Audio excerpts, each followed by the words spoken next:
बिस्मिल्लाहिर्रहमानिर्रहीम। अस्सलाम वालेकुम स्टूडेंट्स, उम्मीद है कि आप सब खैरियत से होंगे। इल्म अकेडमी में आपको खुशामदीद कहते हैं। डियर स्टूडेंट्स, आज के इस वीडियो लेक्चर में हम क्लास 9 की केमिस्ट्री का चैप्टर नंबर 4 पढ़ने जा रहे हैं, जिसका नाम है स्ट्रक्चर ऑफ मॉलिक्यूल्स। जल्दी से अपनी बुक से चैप्टर नंबर 4 ओपन कर लीजिए। अपनी पेंसिल, रेजर, शार्पनर और अपनी नोटबुक अपने पास रख लीजिए, ताकि जो चीज़ें आपने नोट करनी है आप साथ साथ नोट करते जाएं। जी स्टूडेंट्स, आज के इस वीडियो लेक्चर में हम इसका जो मेन टॉपिक नंबर 1 है, वाई डू एटम्स रिएक्ट, ये पढ़ेंगे। और इस लेक्चर में आपकी एक्सरसाइज के 3 क्वेश्चंस जो हैं वो कवर हो जाएंगे। एक शॉर्ट क्वेश्चन नंबर 1 है आपकी एक्सरसाइज पेज नंबर 77 पे, अगर आप देखें जहाँ एमसीक्यूज ख़त्म होते हैं, वहाँ जो फर्स्ट क्वेश्चन होता है गिव शॉर्ट आंसर्स, उसका पहला question octet rule and duplet rule वाला भी यहाँ कवर हो जाएगा। नोबल गैसेस वाला नीचे जो शॉर्ट क्वेश्चंस ख़त्म होते हैं, तो क्वेश्चन नंबर 3 जहाँ पे आएगा नोबल गैसेस वाला, वो भी कवर हो जाएगा। और एक जो है हाउ एटम्स अटेन स्टेबिलिटी, जो क्वेश्चन नंबर 3 है, वो भी इसी टॉपिक के अंदर कवर हो जाएगा। तो ये एक टॉपिक जो है ये आपकी एक्सरसाइज के 3 क्वेश्चंस को कवर करेगा। मैं अभी यहाँ पर बुक में आपको बताऊँगा भी। जो स्टूडेंट्स न्यू हैं, फर्स्ट टाइम हमारे इस चैनल पर आए हैं, वो चैनल को सब्सक्राइब कर लें। वीडियो से नीचे राइट साइड पर रेड कलर में सब्सक्राइब लिखा होगा, उसको प्रेस कर दें और साथ में फर्स्ट बेल आइकन को भी प्रेस कर दें, ताकि जैसे ही हमारी न्यू वीडियो अपलोड हो तो आपको उसका नोटिफिकेशन मिल जाया करे। तो आइए स्टार्ट करते हैं हमारा आज का लेक्चर। मेन एक क्वेश्चन आपको मेन स्क्रीन के ऊपर शो भी हो रहा है, जो इस टॉपिक की हेडिंग भी है, why do atoms react. Atom react क्यों करते हैं? एटम इसलिए रिएक्ट करते हैं क्योंकि उनको स्टेबिलिटी चाहिए। वो अपनी स्टेबिलिटी हासिल करने के लिए आपस में रिएक्ट करते हैं, या फिर आपने कोई न्यू एलिमेंट बनाना होता है, तो उस न्यू एलिमेंट को बनाने के लिए भी एटम्स को आपस में रिएक्ट करवाया जाता है। इस चैप्टर में कुछ शॉर्ट सी इंफॉर्मेशन दी गई है, इस बारे में हम वो डिस्कस करेंगे। अगर आप यहाँ पर देखें, जो लाइन नंबर 3 है, बेसिकली ये पेज मेरे पास जो बुक शो हो रही है, इसका पेज 63 पे ये फर्स्ट लाइन है। आप अपनी बुक में चेक कर लें। ये जिधर लिखा है दी नोबल गैसेस, यहाँ से ये आपका एक्सरसाइज का भी एक नोबल गैसेस वाला क्वेश्चन है, वो यहाँ से कवर होगा। यहाँ से इसका निशान लगा लें। The noble gases have NH2 NP6 electronic configuration. Noble gases आपका पीरियोडिक टेबल में 8वां ग्रुप होता है, ग्रुप नंबर 8। और ग्रुप नंबर 8 में ये जितने भी एलिमेंट्स आपको नज़र आएंगे, ये सब नोबल गैसेस हैं, क्योंकि इनके आखिरी शेल में 8 इलेक्ट्रॉन पूरे होते हैं। जैसे आपको ये NH2 NP6 इनकी इलेक्ट्रॉनिक कॉन्फ़िगरेशन नज़र आ रही है स्क्रीन पे, तो इनके 6 एंड 2 8 इलेक्ट्रॉन कंप्लीट हैं। अगर किसी के 8 इलेक्ट्रॉन कंप्लीट हैं तो इसे कहते हैं, इसका ऑक्टेट रूल कंप्लीट है। ऑक्टेट रूल में बेसिकली कोई भी एटम अपने वैलेंस शेल में 8 इलेक्ट्रॉन्स को कंप्लीट कर रहा होता है। इनके ऑलरेडी 8 इलेक्ट्रॉन्स कंप्लीट होते हैं, इसलिए ये इनको इनर्ट गैसेस भी कहते हैं, क्योंकि ये ऑलरेडी ही स्टेबल हैं। इसलिए किसी केमिकल रिएक्शन में हिस्सा नहीं ले रहे होते हैं, क्योंकि ना ही तो इन्होंने इलेक्ट्रॉन लूज़ करने हैं, ना ही इन्होंने इलेक्ट्रॉन गेन करने हैं। ऑलरेडी इनके इलेक्ट्रॉन कंप्लीट होते हैं वैलेंस शेल के अंदर। यहाँ से देखें, the noble gases have NH2 NP6 electronic configuration, ये इनकी इलेक्ट्रॉनिक कॉन्फ़िगरेशन बताइए। In the outermost shell, इनके आखिरी शेल में यानी 8 इलेक्ट्रॉन कंप्लीट हैं।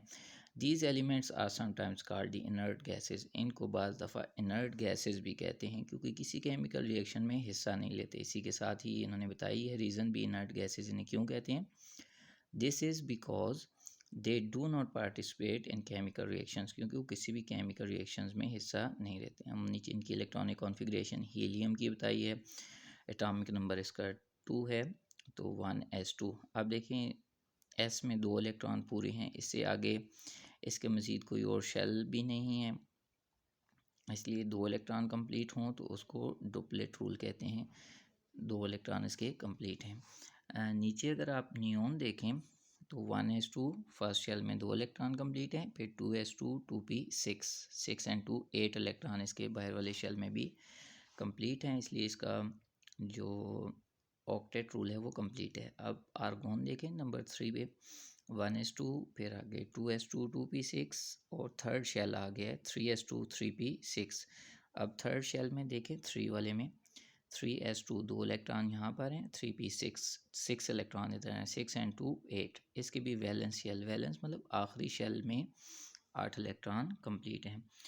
Note that these elements have completely filled outermost S and P subshell. इनकी जो आखिरी शेल में S and P सबशेल्स हैं उनमें इलेक्ट्रॉन की तादाद पूरी होती है।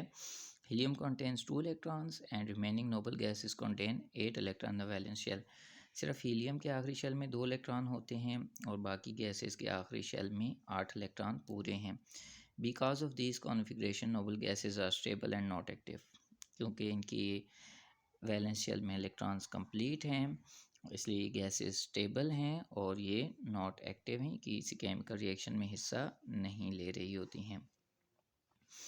अच्छा जी, ये तो यहाँ तक आपका नोबल गैसेस वाला क्वेश्चन कंप्लीट हो गया। इसका निशान लगा लें यहाँ से ऊपर से। जी Nobel gases have NH2 NP6 यहाँ से लेकर ये यहाँ तक केमिकल रिएक्शंस तक नहीं, ये नॉट एक्टिव तक, नॉट एक्टिव तक आप निशान लगा लें। ये आपका नोबल गैसेस वाला जो क्वेश्चन नंबर 2 है एक्सरसाइज में, इसका आंसर है यहाँ तक। अच्छा जी, इन आगे इन 1916 chemist G.N. Lewis used his fact to explain why atoms undergo chemical reactions। अच्छा ये जो केमिस्ट है इसका नाम जो है G.N. Lewis, इसको भी अंडरलाइन कर लें, ये MCQs में आ सकता है। और इसकी डेट 1916 को भी अंडरलाइन कर लें, ये भी MCQs में पूछा जा सकता है। He called his explanation as octet rule. अच्छा जिसने आपको ऑक्टेट डुप्लेट रूल दिया है, ये देखें यहाँ पर, ये जो थोड़ा सा बोल्ड करके लिखा गया है, स्क्रीन पे आपको नज़र आ रहा होगा, मोटा करके इन्होंने लिखा है, ये octet rule and duplet rule की डेफिनेशन है। The tendency of atoms to acquire 8 electron configuration in their valence shell when bonding is called octet rule। जब ये बॉन्डिंग कर रहे होते हैं, बॉन्ड्स बना रहे होते हैं, इस दौरान इनके आखिरी शेल में इन्होंने 8 इलेक्ट्रॉन्स कंप्लीट करने होते हैं और इनकी 8 इलेक्ट्रॉन्स को कंप्लीट करने की जो टेंडेंसी है, जो सलाहियत है, ये आपका 8 इलेक्ट्रॉन कंप्लीशन को ऑक्टेट रूल कहते हैं। ये ऑक्टेट रूल को यहाँ पे निशान लगा लें कि आखिरी शेल में 8 इलेक्ट्रॉन जो कंप्लीट करने हैं, ये आपका ऑक्टेट रूल है। अच्छा जी, नीचे ही डुप्लेट रूल भी है। The tendency of some atoms to acquire 2 electron कौन, सेम टू सेम डेफिनेशन है। सिर्फ और सिर्फ क्या है, ऊपर 8 इलेक्ट्रॉन्स था, यहाँ पर नीचे 2 इलेक्ट्रॉन्स आ गए।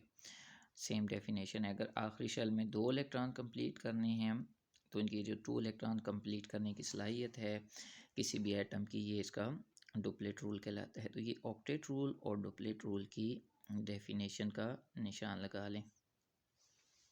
अच्छा जी, एक और क्वेश्चन है, वो भी इसी में ही कवर हो सकता है एक्सरसाइज का। अभी मैं आपको क्वेश्चंस पहले 1 मिनट दिखा देता हूँ। पेज नंबर 77 के ऊपर मैं किन क्वेश्चंस की बात कर रहा हूँ, ताकि आपको ये मज़ीद थोड़ा सा क्लियर हो जाए। आप ये अपनी बुक से एक्सरसाइज ओपन कर लें। पेज नंबर, मेरे पास जो बुक है इसका तो 77 है, आप देख लें आपका कौन सा पेज नंबर है। अच्छा जी, ये देखें, यहाँ पर MCQs ख़त्म हुए, इससे नीचे ये क्वेश्चन है गिव शॉर्ट आंसर्स। यहाँ पर पहला क्वेश्चन है state octet and duplet rules. Octet and duplet rule की डेफिनेशंस आपने लिखनी है, वो ऑलरेडी आपको मैं निशान लगा चुका हूँ। फिर बाकी शॉर्ट क्वेश्चंस अभी ये नहीं हुए। नीचे क्वेश्चन नंबर 3 देखें, describe the importance of noble gas electronic configuration. ये नोबल गैस इलेक्ट्रॉनिक कॉन्फ़िगरेशन वाला भी आपको मैं निशान लगवा चुका हूँ। और नीचे है explain how elements attain stability. Elements stability कैसे हासिल करते हैं। शॉर्ट वे में अगर मैं इसका आंसर बताऊँ, आप इसी के सामने यहाँ क्वेश्चन के सामने ही लिख लें। एलिमेंट्स, यहाँ से एलिमेंट्स, हाउ के बाद एलिमेंट्स से निशान लगाएं। Elements attain stability by losing और गेनिंग इलेक्ट्रॉन्स। वो या तो इलेक्ट्रॉन को लूज़ कर रहे होते हैं या फिर इलेक्ट्रॉन को गेन करके स्टेबिलिटी हासिल कर रहे हैं। बाय कंप्लीटिंग, ये इसको कंप्लीट करें, elements attain stability by losing और गेनिंग इलेक्ट्रॉन्स आगे डॉट फुल स्टॉप डालें। They are completing either, EITHER, either भी कोई इसको पढ़ रहे होते हैं।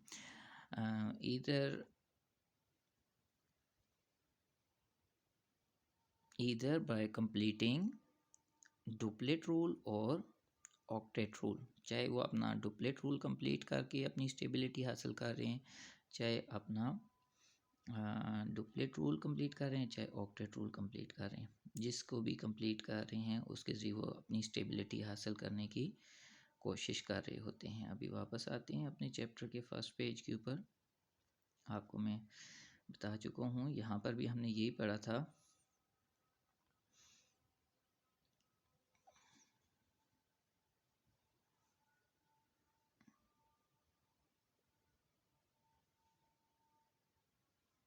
अच्छा जी, आगे केमिकल बॉन्ड्स की टाइप्स आ गई हैं, यहाँ तक आज हमने पढ़ा है। अच्छा, नेक्स्ट आगे मैं इसकी जो टाइप्स हैं वो भी एक्सप्लेन नहीं करता, फिर लेक्चर बहुत बड़ा हो जाएगा। आज का जो लेक्चर है उम्मीद है आपको ये समझ आ गया होगा। आपने इनके निशान वगैरह लगा लिए होंगे, जिस तरह आपको निशान लगाए गए हैं आप इसी तरह एज इट इज़ इनको याद कर लें। और इसका लिंक जो है, वीडियो का लिंक अपने क्लास फेलोज़, अपने फ्रेंड्स के साथ भी शेयर कर दें। और नीचे कमेंट में आप ज़रूर बताइएगा आपको ये वीडियो कैसी लगी है। इंशाल्लाह नेक्स्ट वीडियो में फिर हम नेक्स्ट टॉपिक के साथ हाज़िर होंगे। तब तक के लिए अस्सलामु अलैकुम वरहमतुल्लाहि वबरकातुहू।